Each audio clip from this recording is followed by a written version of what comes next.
आप देख रहे हैं हिमाचल डायरीज सिर्फ पोल स्टार टीवी पर।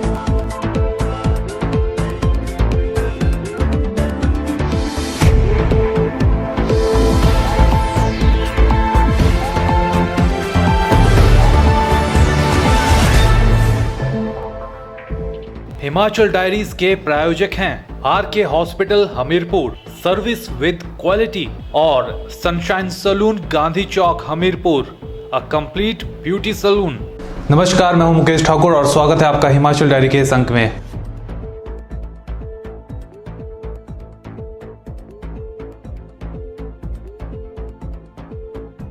हिमाचल हाईकोर्ट ने मंडी में हुए फॉरेस्ट गार्ड होशियार सिंह की मौत के मामले का स्वतः संज्ञान लिया था और सरकार से इस मामले की जांच जल्द से जल्द पूरी करने की बात कही थी। अब सरकार ने हाईकोर्ट से कहा है कि वह 2 हफ्ते में जांच पूरी कर देगी। अगर उसके बाद भी कोई शक या शंका रह जाती है तो सीबीआई जांच करने के विकल्प पर भी सरकार विचार कर सकती है। मंडी के बहुचर्चित फॉरेस्ट गार्ड होशियार सिंह की मौत के मामले में जांच को लेकर सरकार ने साफ किया है कि 2 हफ्ते में मामले की जांच पूरी हो जाएगी। सरकार ने हाईकोर्ट में सुनवाई के दौरान अपना पक्ष रखा। हाईकोर्ट में सुनवाई के दौरान सरकार ने यह भी कहा कि जांच पूरी होने के बाद भी अगर कोई संशय रह जाता है तो सीबीआई समेत किसी भी एजेंसी से जांच करवाने पर उन्हें कोई ऐतराज नहीं होगा। हाईकोर्ट ने स्वयं संज्ञान के बाद शुरू हुई होशियार सिंह की मौत के मामले में जांच को लेकर सुनवाई में कोर्ट मित्र ने मांग की थी कि मामले की जांच की निगरानी स्वयं हाईकोर्ट रखे। कोर्ट की ओर से पूछे गए सवाल पर सरकार ने कहा कि वन विभाग की उन चेक पोस्टों को फिर से संभावित स्थानों अथवा संवेदनशील जगहों पर लगाने के बारे में संबंधित अधिकारियों से बात कर संभावना तलाशी जाए। वन को माफियाओं से बचाने और पेड़ों के संरक्षण को अतिरिक्त कारगर कदम उठाने के लिए भी संबंधित अधिकारियों और विभागों से बात की जाएगी। हाईकोर्ट ने पक्षकारों को 11 जुलाई तक वनों को सुरक्षित रखने, वन संरक्षण में कार्यरत कर्मियों को आ रही दिक्कतों से निजात दिलाने के लिए क्या कदम उठाए जा सकते हैं, इस बारे में जरूरी सुझाव देने को कहा है। साथ ही 2 हफ्ते में प्रतिवादियों को स्टेटस रिपोर्ट दायर करने के आदेश भी दिए गए हैं। मामले की अगली सुनवाई 11 जुलाई को होगी। हिमाचल प्रदेश एचआरटीसी सेवानिवृत्त कर्मचारी कल्याण मंच की मासिक बैठक हमीरपुर में संपन्न हुई। इसकी अध्यक्षता एचआरटीसी के सेवानिवृत्त कर्मचारी कल्याण मंच के अध्यक्ष अजमेर ठाकुर ने की।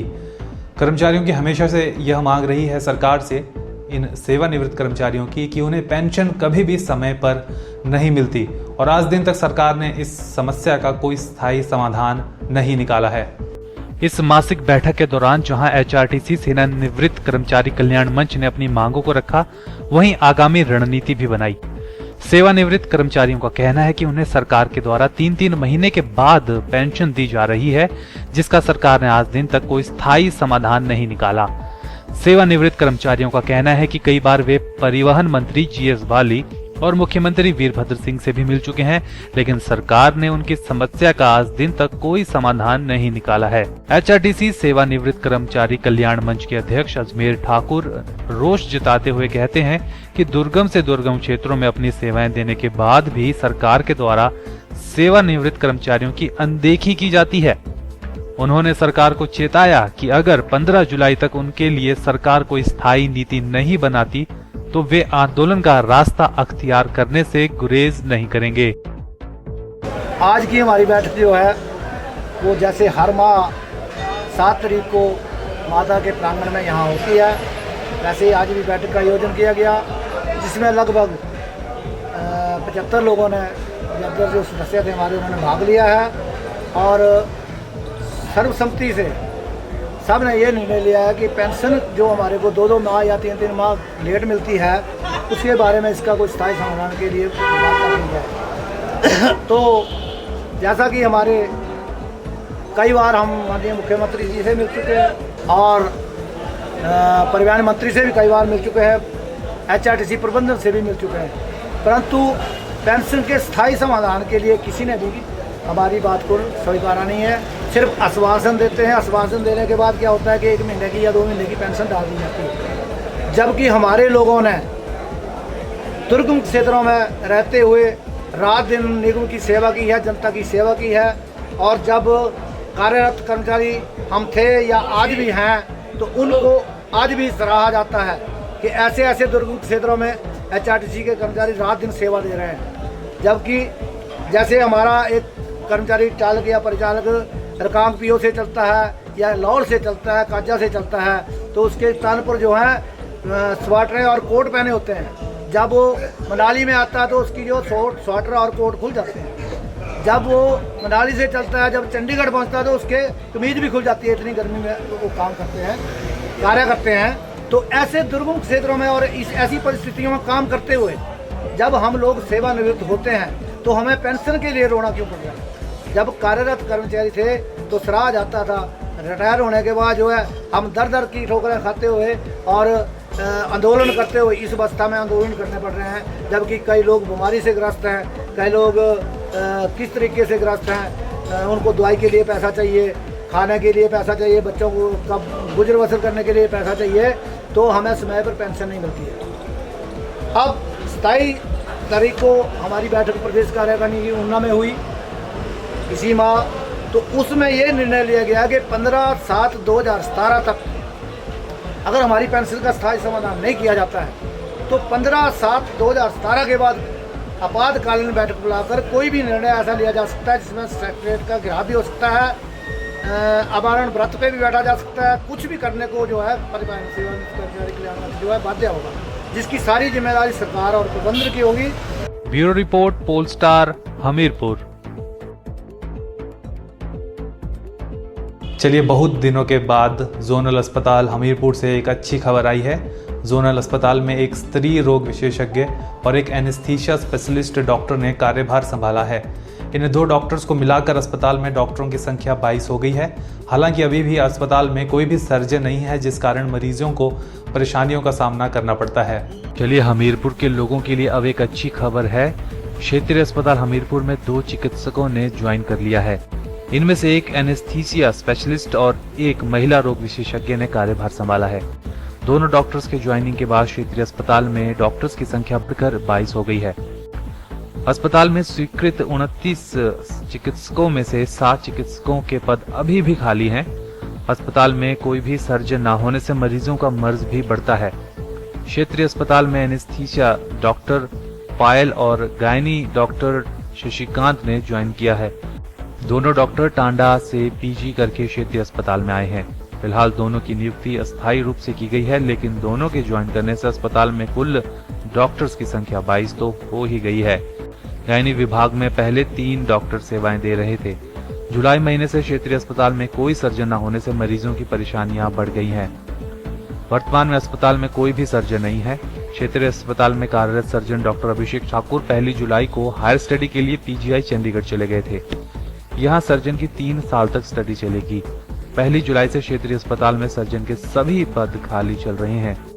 मेडिकल सुपरिटेंडेंट डॉक्टर अर्चना सोनी ने इस बात की पुष्टि की है और कहा है कि क्षेत्रीय अस्पताल में अब 2 नए डॉक्टर्स, जिसमें से एक एनेस्थीसिया स्पेशलिस्ट है और दूसरा गायनी विशेषज्ञ, ने अस्थायी रूप से कार्यभार संभाल लिया है।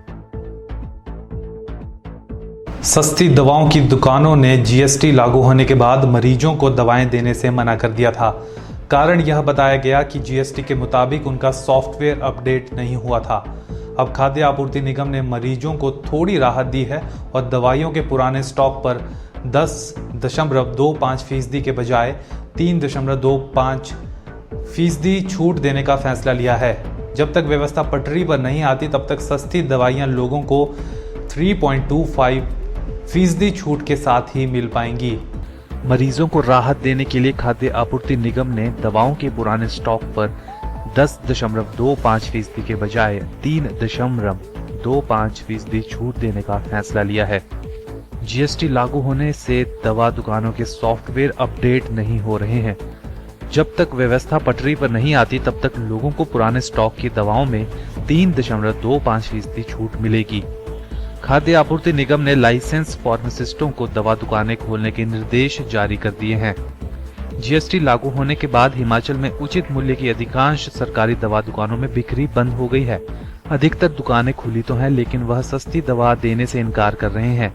तर्क दिया जा रहा है कि निगम ने सॉफ्टवेयर GST के मुताबिक अपडेट नहीं किया है। गड़बड़ी की आशंका के चलते दवाएं नहीं दी जा रही। इस मामले में निगम के अधिकारियों की अतिरिक्त मुख्य सचिव खाद्य आपूर्ति तरुण कपूर के साथ बैठक भी हो चुकी है। इसमें पुराने दवा स्टॉक्स पर 3.25% छूट देने का फैसला लिया गया। दावा किया गया है कि अब Indira Gandhi medical college, Tanda medical college में मरीजों को दवाइयां मिलनी शुरू हो जाएंगी। अतिरिक्त मुख्य सचिव तरुण कपूर ने निगम अधिकारियों को निर्देश दिए हैं कि वे जल्द से जल्द सिस्टम को अपडेट करें। सूबे में 50 से अधिक सस्ती दवाओं की दुकानें हैं। कई फार्मासिस्ट दवाइयां नहीं बेच पा रहे थे।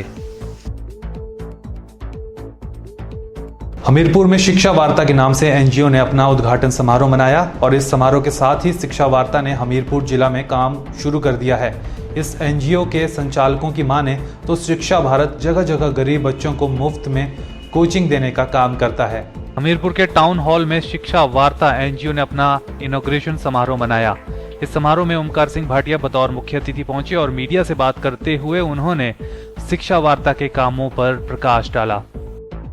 आज जो हम यहाँ पर कार्यक्रम का आयोजन कर रहे हैं, बहुत महत्वपूर्ण कार्यक्रम है। समाज की दृष्टि से तो और भी ज़्यादा महत्वपूर्ण है, क्योंकि समाज की मुख्य धारा शिक्षा से जुड़ी है और शिक्षा को आगे उसका प्रचार प्रसार करने के लिए जो शिक्षा वार्ता है, एक एनजीओ है, ये इस काम को अपने हाथों लेके चला है। घर गांव तक इस कार्यक्रम की पहुंच हो, उसके लिए अवेकनिंग जो कार्यक्रम है, जागरूकता कार्यक्रमों का आयोजन किया जा रहा है। हमीरपुर में यहाँ से इस कार्यक्रम का आगाज़ हो रहा है और ये कार्यक्रम 2 फेज में चल रहा है।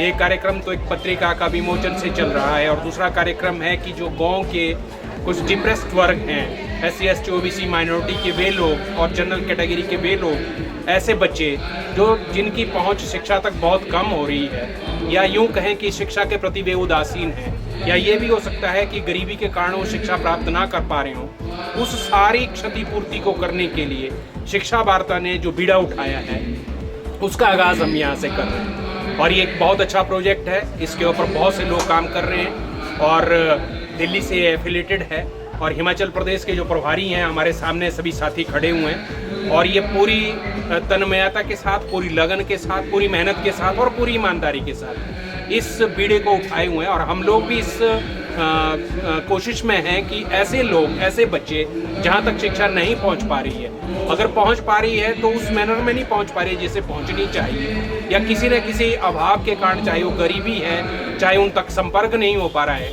ये जो शिक्षा वार्ता मंच है ये वहाँ तक पहुँचेगा, गरीब से गरीब और ऐसा विद्यार्थी जो शिक्षा से वंचित रह रहा है, ऐसा विद्यार्थी जो अभावों के कारण शिक्षा नहीं प्राप्त कर रहा है, चाहे वो झुग्गी झोंपड़ी में रह रहे लोग हों, चाहे वो गरीबी में या भूखमरी से ग्रसित लोग हों, या वैसे लोग जिनके माता पिता उन बच्चों को शिक्षा ना देना चाहते हों, हम उनको भी जागरूक करेंगे कि उनको भी शिक्षा मिले। एक बहुत अच्छा, बहुत ही पुनीत और पवित्र उद्देश्य लेकर के शिक्षा वार्ता जो है वो फील्ड में आई है, ग्राउंड में आई है। हम सब इसका वेलकम करते हैं और आज जो इसकी ओपन सेरेमनी यहाँ हो रही है, बहुत भव्य तरीके से हो रही है। बहुत से लोग यहाँ एकत्रित हुए हैं, घर घर गाँव के जो लोग हैं वो एकत्रित हो रहे हैं, वर्कर्स यहाँ इकट्ठे हो रहे हैं। मैं उम्मीद करता हूँ कि आशा से कहीं ज़्यादा अधिक बढ़िया परिणाम शिक्षा वार्ता के मिलेंगे और ये अपने उद्देश्य को पूर्ण करेगी। और जहाँ जहाँ शिक्षा की लौ ठीक ढंग से नहीं पहुँची है, वहाँ बहुत बड़ा दीपक और सूर्य बन करके ये जो वार्ता है वो पहुँचेगी, ये मैं उम्मीद करता हूँ। और इसी के साथ हम लोग इस कार्यक्रम को और बढ़िया तरीके से सभी जिलों में जो है, हर जिले में इस तरह के कार्यक्रम का आयोजन करेंगे ताकि शिक्षा की लौ जो है शिक्षा वार्ता के माध्यम से घर घर पहुँचे। Thank you. Bureau report, Polestar, Hamirpur. Himachal diary में वक्त हुआ है छोटे से ब्रेक का। ब्रेक के बाद भी खबरों का सिलसिला जारी रहेगा, कहीं मत जाइएगा, आप बने रहिए पोल स्टार टीवी के साथ।